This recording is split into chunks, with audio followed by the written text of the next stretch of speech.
Hello friends, एक और नई कहानी के साथ। दरवाजा बंद था, लेकिन ऊंचे स्वर में होते वाक युद्ध से लगता था कि किसी भी क्षण हाथापाई शुरू हो जाएगी। जब अधिक बर्दाश्त नहीं हुआ तो कजरी दरवाजे पर दस्तक देने के लिए उठी, पर विवेक ने उसे पीछे खींच लिया। फिर समझाते हुए कहा, एक तो यह रोज की बात है, दूसरे पति पत्नी का आपसी मामला है। तुम्हारा हस्तक्षेप करने से बात बिगड़ सकती है। लेकिन विवेक ये कब तक चलेगा? कजरी ने हताश होकर कहा। पता नहीं, विवेक ने सिर हिलाते हुए कहा। थोड़े दिन और देखते हैं, अगर नहीं समझे तो उन्हें वापस कानपुर भेज देंगे। बड़े भैया अपने आप झेलेंगे। कितनी आशा से हमने मम्मी डैडी को अपने पास रहने के लिए बुलाया था। कजरी ने गहरी सांस ली। सोचा था कि उनका भी थोड़ा घूमना फिरना हो जाएगा और हमें भी अच्छा लगेगा।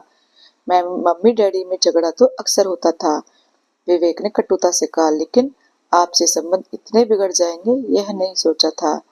मम्मी डैडी में किसी न किसी बात पर रोज घमासान होता था। मम्मी की जल्दी कटी बातों का उत्तर डैडी गाली देकर देते थे।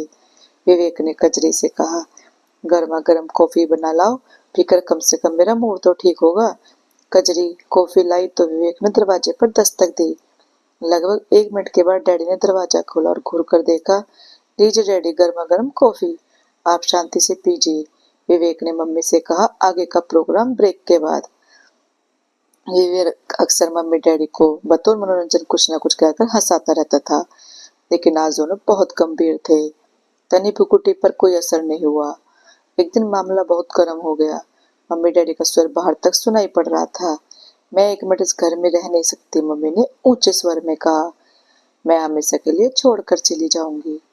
मैं तुम्हारे हाथ जोड़ता हूँ, डैडी ने क्रोध से कहा। मेरा पीछा छोड़ दो, मुझे कौन सा साथ रहने का शौक है, मम्मी ने भी क्रोध से कहा। लड़ाई चरम सीमा पर पहुंच गई थी। कजरी और विवेक माथा पकड़कर बैठ गए। मैं भैया को फोन करता हूँ, विवेक ने दृढ़ता से कहा। आए और तुरंत ले जाए यहाँ से। नहीं विवेक, उन्हें क्यों परेशान करते हो? तुम ठीक कहती हो, विवेक ने सोचकर कहा। एक कोशिश और करते हैं। मम्मी डैडी के लिए मनोरंजन का कोई और रास्ता ढूंढना होगा, शायद बात बन जाए। कजरी ने सहमति में सिर हिलाया और हंस पड़ी। मम्मी, विवेक ने कहा, आप तो कभी बहुत पिक्चर देखती थी, अब क्या हो गया? मम्मी ने गहरी सांस छोड़ते हुए कहा, कोई साथ हो तब ना। मैं 2 टिकट लाया हूँ, तैयार हो जाओ, डैडी को भी बोल कर आता हूँ। मम्मी को पिक्चर देखने का बहुत शौक था। पिक्चर हॉल ज्यादा दूर नहीं था, फिर भी विवेक ने रिक्शा करके दोनों को उस पर बैठा दिया। थोड़ी देर में मम्मी डैडी सिनेमा देखने जा चुके थे। उनके जाने के बाद विवेक ने पूछा, हम कौन सी पार्टी में जा रहे हैं? कोई पार्टी नहीं है तो क्या हुआ, कजरी ने हंसते हुए कहा। अब चले चलते हैं। तुमने कहा था ना एक बार कि कैलिफोर्निया में चाइनीज खाना बहुत अच्छा मिलता है।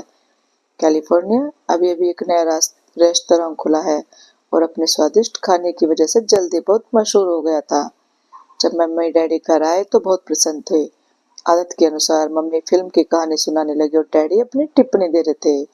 विवेक और कजरी ने राहत की सांस ली। अब तो विवेक हर 10-15 दिन में किसी नई फिल्म के 2 टिकट ले आता था। मम्मी डैडी जितना खुश होकर जाते, उससे अधिक प्रश्न होकर लौटते थे। एक दिन विवेक के दोस्त ने नेशनल स्कूल ऑफ ड्रामा के बहुचर्चित नाटक के 2 टिकट ला कर दिए। वे टिकट विवेक ने मम्मी डैडी को दे दिए। दोनों बहुत प्रसन्न थे। कोई नाटक देखे उन्हें वर्ष बीत गए थे। मम्मी डैडी के आने की प्रतीक्षा में कजरी और विवेक बैठकर सास बहू वाला धारावाहिक देख रहे थे। आज कहानी ने एक दिलचस्प मोड़ लिया था। अचानक फोन की घंटी ने ध्यान भंग कर दिया। देखो किसका फोन है, विवेक ने कहा। तुम देखो, कजरी बोली। विवेक अनिच्छा से उठा। हेलो, विवेक ने सूखे कंठ से कहा। जाने मन कैसे हो, उधर से आवाज आई। कस्तूरी तुम, विवेक ने आश्चर्य चौंक कर पूछा। कैसे याद किया? परसों तुम दोनों मेरे यहाँ खाने पर आ जाओ, कस्तूरी ने कहा। किस खुशी में? मेरा जन्मदिन है। कस्तूरी खिलखिला पड़ी। साल में कितने जन्मदिन मनाती हो, विवेक ने हंसकर पूछा। अपने डायरी में दिखो, कहाँ कहीं लिखा होगा, कस्तूरी ने कहा। सच ही मेरा जन्मदिन है और तुम दोनों को जरूर आना है। इससे पहले कि विवेक कुछ कहता, कस्तूरी ने फोन रख दिया। विवेक उलझन में पड़ा, फोन में हाथ लिए खड़ा था।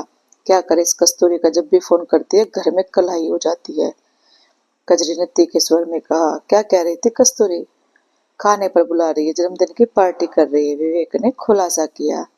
माना किसी जमाने में कस्तूरी तुम्हारी गर्लफ्रेंड थी, लेकिन इसका मतलब यह तो नहीं कि उसे खुलेआम तुम्हारे से फ्लर्ट करने का लाइसेंस मिल गया है। कजरी ने क्रोध से कहा। जब भी मिलती है ऐसे चिपक कर बैठती है जैसे पत्नी वह है और मैं वो हूँ। तुम जानती हो कि मैं उससे ऐसा करने की दावत नहीं देता, विवेक ने हाथ हिलाते हुए कहा। वह है ही ऐसी। थाली एक हाथ से नहीं बजती। कजरी ने चिढ़कर कहा, तुम मौका देते हो तभी तो उसकी ऐसे करने की हिम्मत होती है। मैं मौका देता हूँ? विवेक ने उच्च स्वर में कहा। फिर पूछा, तुम्हें उसकी पार्टी में चलना है या नहीं? दोनों एक दूसरे को इस तरह घूर रहे थे मानो खा जाएंगे। पार्टी में तो कोई नहीं गया, लेकिन दोनों के बीच शीत युद्ध जारी रहा। सारा काम इशारों से चल रहा था या मम्मी डैडी से कहकर। आज छुट्टी का दिन था, लेकिन माहौल मनुष्यत से भरा हुआ था। नाश्ते के बाद डैडी बाहर चले गए। विवेक थोड़ी देर बाद डैडी ने अंदर आते हुए आवाज लगाई, बहू तुम भी आओ, देखो क्या लाया हूँ मैं। दोनों ने आकर आश्चर्य से देखने लगे। यह लो, डैडी ने एक लिफाफा पकड़ाया है। इसमें क्या है? दोनों ने एक साथ पूछा। बेटा, हनीमून हॉल का टिकट है। मैं तुम दोनों के लिए फिल्म देवदास के टिकट ले आया हूँ। इतने दिनों से तुम्हें देवदास बना देख रहा हूँ, सोचा क्यों न फिल्म ही दिखा दूं। मम्मी डैडी दोनों हंस रहे थे। कुछ क्षणों तक कजरी और विवेक ने आश्चर्य से देखा और फिर हंसी न रोक सके। डैडी ने उनका फार्मूला उन्हीं पर आजमा दिया था। तो दोस्तों, कैसी लगी आपको ये कहानी? अच्छी लगी हो तो लाइक, कमेंट और शेयर करना और चैनल को सब्सक्राइब करना। Thank you.